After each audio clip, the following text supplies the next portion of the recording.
जी अस्सलाम वालेकुम स्टूडेंट्स। आज हम फर्स्ट ईयर की जो न्यू बुक बायो की इंट्रोड्यूस हुई है कराची बोर्ड में, उसके यूनिट नंबर 1 बायोलॉजिकल मॉलिक्यूल को डिस्कस करने जा रहे हैं। ये प्रीवियस बुक में सेकंड चैप्टर था और उसका टॉपिक वही फर्स्ट बायो मॉलिक्यूल का वाटर है।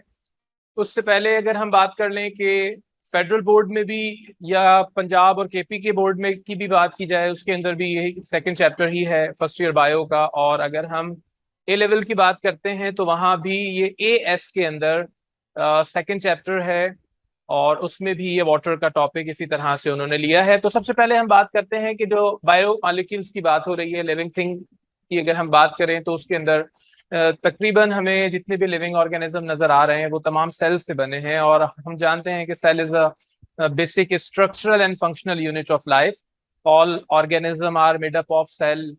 और सेल थ्योरी का एक पॉइंट और भी है, the new cell is arise from pre existing cell. Cell की मल्टीप्लिकेशन से ही बनता है। तो उसमें अगर हम केमिकल्स की बात करते हैं तो सबसे ज्यादा पाया जाने वाला केमिकल वाटर है। वाटर हमें अपने सराउंडिंग में भी मिलता है। जिस प्लेनेट पर हम मौजूद हैं उसका बहुत बड़ा हिस्सा वाटर से कवर है। बॉडी के अंदर 70% वाटर है। चाहे हम बैक्टीरियल सेल की बात करें या मेमेलियन सेल की बात करें, दोनों के अंदर हमें परसेंटेज अराउंड 70% मिलती है। तो नेचर ने पानी को इतनी ज्यादा इंपॉर्टेंस क्यों दी है? सबसे पहले हम इसके मॉलिक्यूल के नेचर की बात करते हैं। हम जानते हैं कि पानी जो है वो H2O, दो हाइड्रोजन और एक ऑक्सीजन के मिलने से बना है। और हम ये भी जानते हैं कि ऑक्सीजन जो है वो एक सिंगल है इसके अंदर, जिसका एटॉमिक नंबर 8 और एटॉमिक मास 16 है। अब जो एटॉमिक नंबर है जिसके अंदर 2 इलेक्ट्रॉन आ सकते हैं, ये 2 इलेक्ट्रॉन इसमें मौजूद होंगे। सेकंड शेल के अंदर क्योंकि अब टोटल 8 है तो रिमेनिंग 6 इसके सेकंड शेल में आ जाएंगे। लेकिन सेकंड शेल की कैपेसिटी 8 की है स्टेबिलिटी के लिए। तो यहां पर हम देखते हैं कि इसके पास 2 की डेफिशिएंसी है।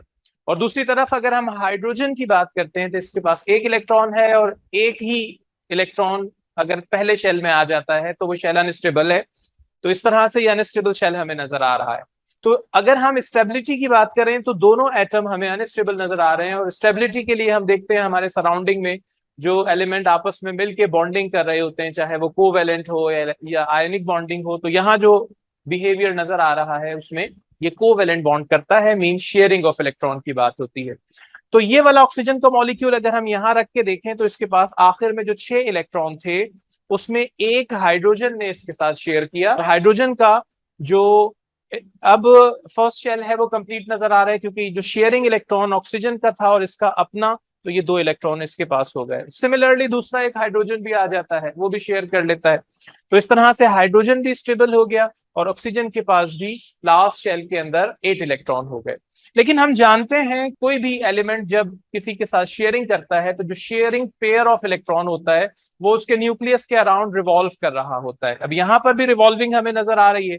और उस रिवॉल्विंग में हम देखते हैं कि पहले अगर वो यहाँ रोटेट करता है तो ये छोटा शेल है क्योंकि फर्स्ट शेल है तो जल्दी से कंप्लीट हो जाएगा। और ऑक्सीजन की तरफ जब जाएगा तो ये टाइम ज्यादा लेगा क्योंकि सेकंड शेल है। तो ऑक्सीजन ने इस शेयरिंग पेयर ऑफ इलेक्ट्रॉन को थोड़े ज्यादा वक्त के लिए अपने पास रखा। तो हम कहते हैं कि जो किसी को इलेक्ट्रॉन दे दिया जाता है तो वो बॉडी पॉजिटिव हो जाती है, लेकिन कंप्लीट तो नहीं दिया, थोड़े ज्यादा टाइम के लिए दिया, तो इस पे पार्शियल पॉजिटिव का साइन आ गया। पॉजिटिव लेकिन स्लाइटली पॉजिटिव, पार्शियल पॉजिटिव हो गया।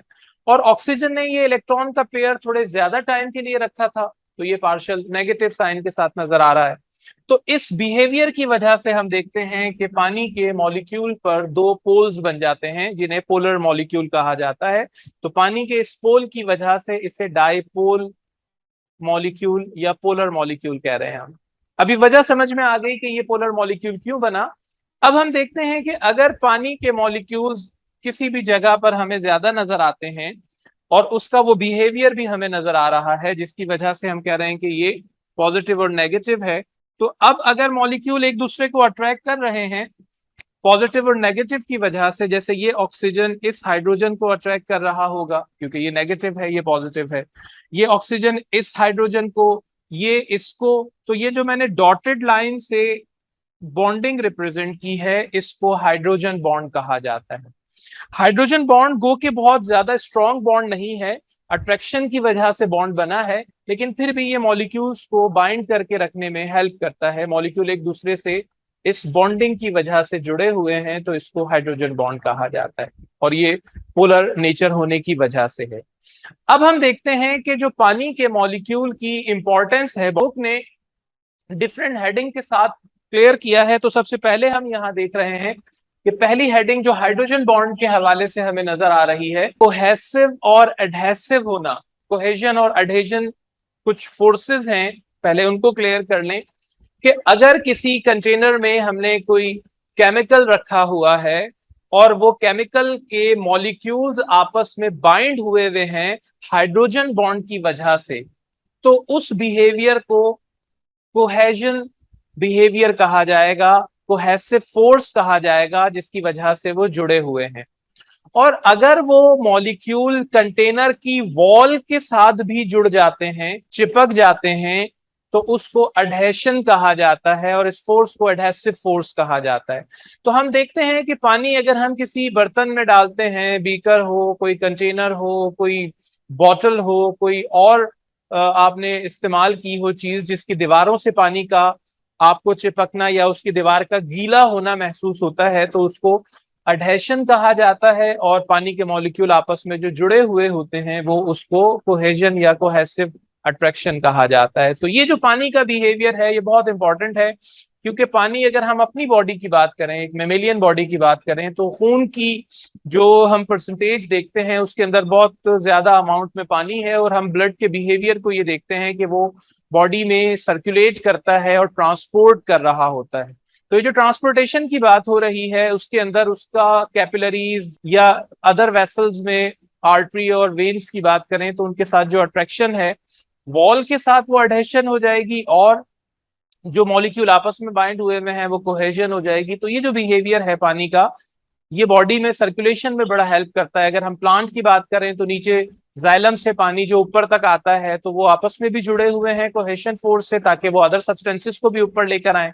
और वो वॉल की साथ भी, जो कि जाइलम की वॉल होती है उसके साथ सेल वॉल, उसके साथ भी वो चिपके हुए होते हैं, ताकि उसकी रेजिस्टेंस पर वो किसी हद तक आसानी से ऊपर आ सकें। और इसी तरह फूड जो नीचे आती है, सोर्स टू सिंक मूवमेंट वाला प्रोसेस, तो उसके अंदर भी इसका ये बिहेवियर होता है।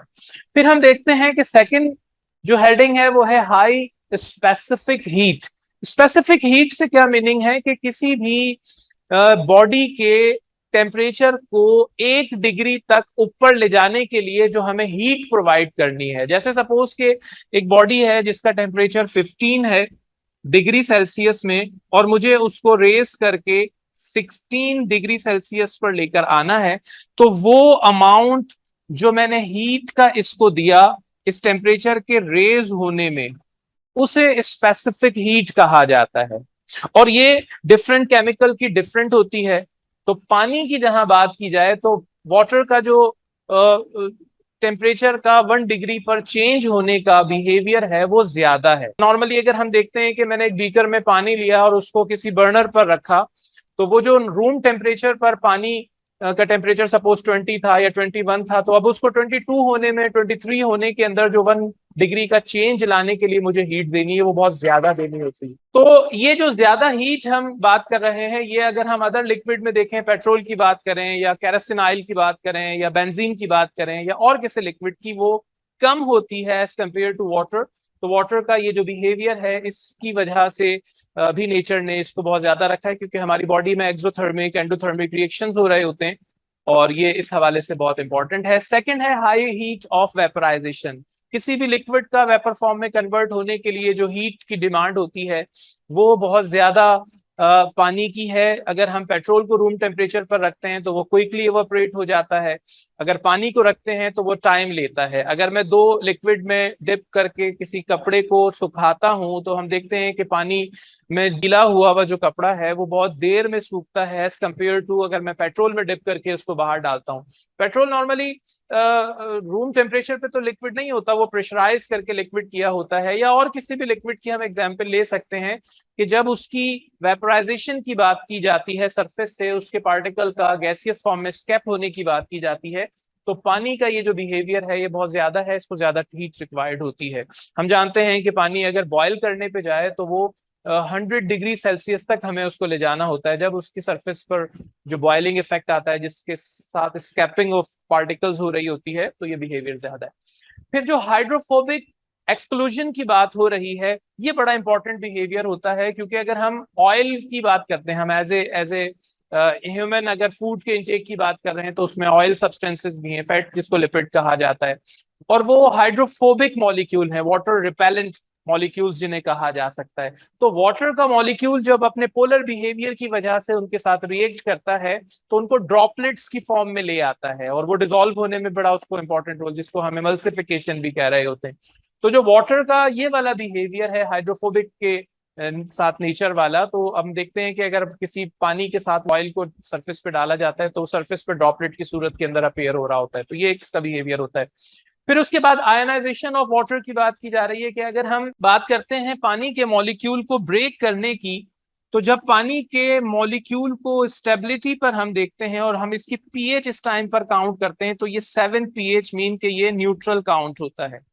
लेकिन जब हम इसे ब्रेक करते हैं, तो इसका H पॉजिटिव और OH नेगेटिव में ब्रेक होना इसको एन एम्फोटेरिक लिक्विड शो करता है। एम्फोटेरिक लिक्विड का मतलब है कि ये एट अ टाइम ब्रेक हो रहा है एसिड में और अल्कली में, या बेस भी कहा जा सकता है। जो केमिकल एक्वेसिव फॉर्म में H आयन देता है वो एसिड होता है, तो यहाँ ये एसिड फॉर्म नजर आ रही है इसकी। जो OH आयन देता है वो बेस होता है, तो ये बेस नेचर भी नजर आ रही है। तो एट अ टाइम ब्रेक होकर ये एन एम्फोटेरिक लिक्विड मीन के एसिड और बेस दोनों बना रहा है। उसके बाद इसका जो एनामेलस बिहेवियर की बात हो रही है कि अगर हम बाकी लिक्विड को पानी के साथ कंपेयर करें, कि अगर हम उन्हें टेम्परेचर कम वाली प्लेस पर लेके जाते हैं, मीन के फ्रीजर में रखते हैं, अगर किसी लिक्विड की एग्जांपल ले लेते हैं, किसी ऑयल की एग्जांपल भी ली जा सकती है, या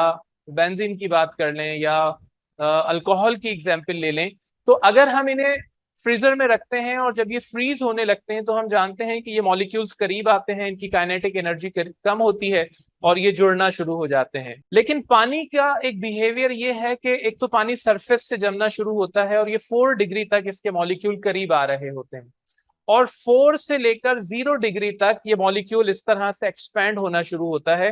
तो इसीलिए हम देखते हैं कि जो वाटर से जब आइस बन रही होती है, तो उसकी डेंसिटी कम हो जाती है, जब भी आइस जो है वो वाटर पे फ्लोट कर रही होती है।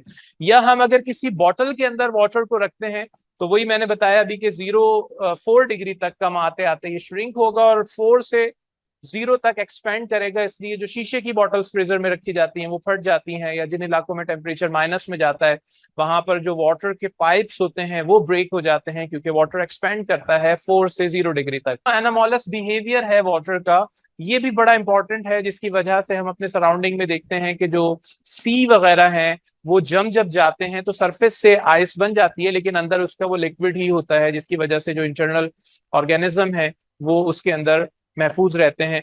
और वो उस टाइम पीरियड को जिस तरह से भी, जैसे रशिया की बात की जाए या और कुछ ऐसे ठंडे इलाके हैं जहां पर सी फ्रीज हो जाते हैं, लेकिन वो ऊपर से होते हैं पानी के इस बिहेवियर की वजह से, और अंदर उनका वो टेम्परेचर नॉर्मल रहता है या थोड़ा बहुत कम होता है, लेकिन लिक्विड लिक्विड ही रहता है, वाटर लिक्विड फॉर्म में होता है। तो ये जो बिहेवियर है ये हमने डिस्कस किया, तो यहाँ हमारा ये टॉपिक कंप्लीट होता है। और फिर हम कोशिश करेंगे कि नेक्स्ट क्लास के अंदर इसके फौरन बाद कार्बोहाइड्रेट है न्यू बुक के अंदर, कार्बोहाइड्रेट, फिर उसके बाद प्रोटीन और लिपिड को डिस्कस करें। ठीक है, यहाँ क्लास को खत्म करते हैं। अस्सलाम वालेकुम रहमतुल्लाह।